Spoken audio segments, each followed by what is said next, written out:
saw me first. You let me in when I was at my worst. A start of our new chapter as husband and wife. God has always been the witness to our love, and now today in front of our loved ones. Together, we will be one with God and do His will, and that is marriage. You are the force that calms the storm inside me, castle walls that stand around me. All this time my guardian was you. Unang-una sa lahat, nagpapasalamat ako at yung araw na ito ay dumating na sa ating dalawa. Diba, pinangako ko sa iyo noong 2020, after 6 years ay papakasalan na kita.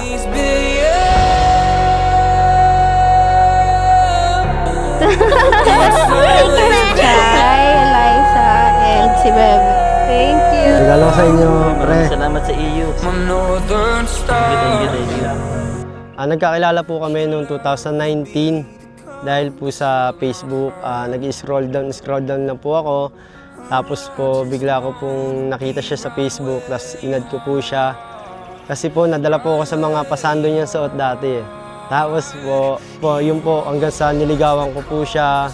Tapos pumunta po ako sa kanila.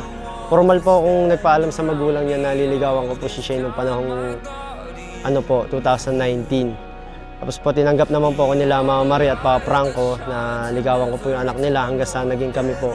At hanggang sa ngayon po kasalukuyan, yun po, ito na po, darating na po yung araw na magpapakasal na po kami at magsasama po kami buhay.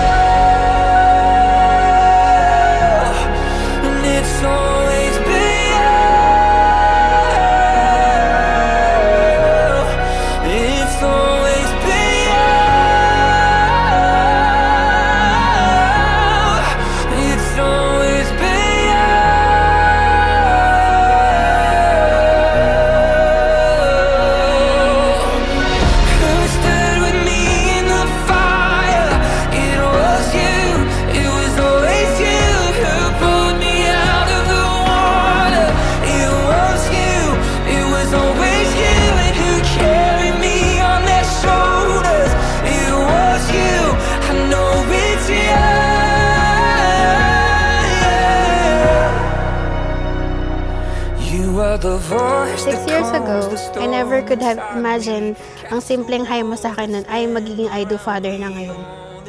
May 26, 2019, sa harap ng Panginoon, sa loob ng simbahan ko sinabi yung oo.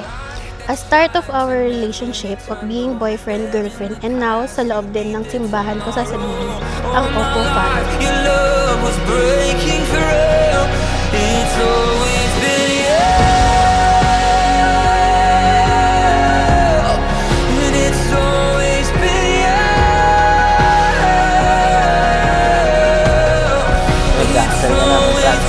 Thank you, Tol.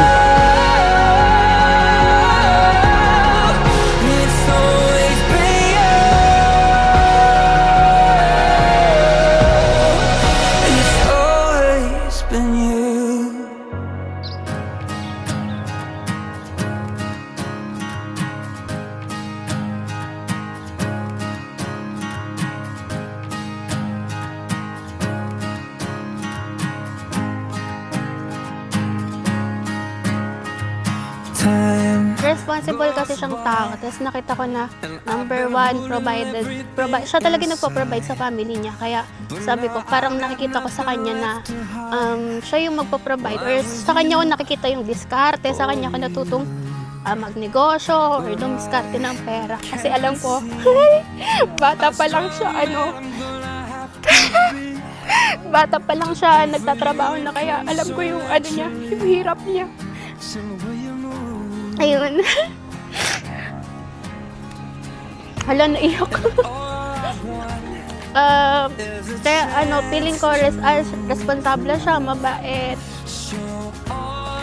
Tapos, ano pa ba? Ang dami, lahat. I believe in starting over. I can see that your heart is true. I believe in good things coming back to you.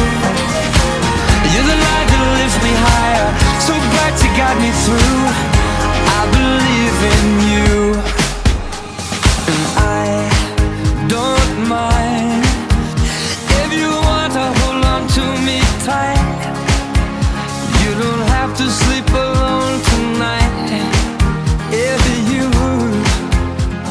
Shane Nicole.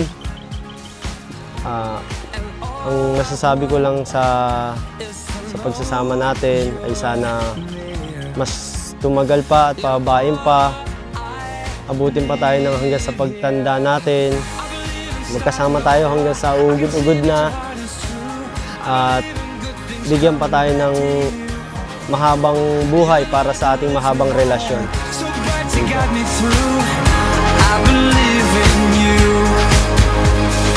Ayun na. Ano lang, kung ano ka man ngayon or kung ano man yung relationship natin, pagpatuloy mo lang yun hanggang dulo.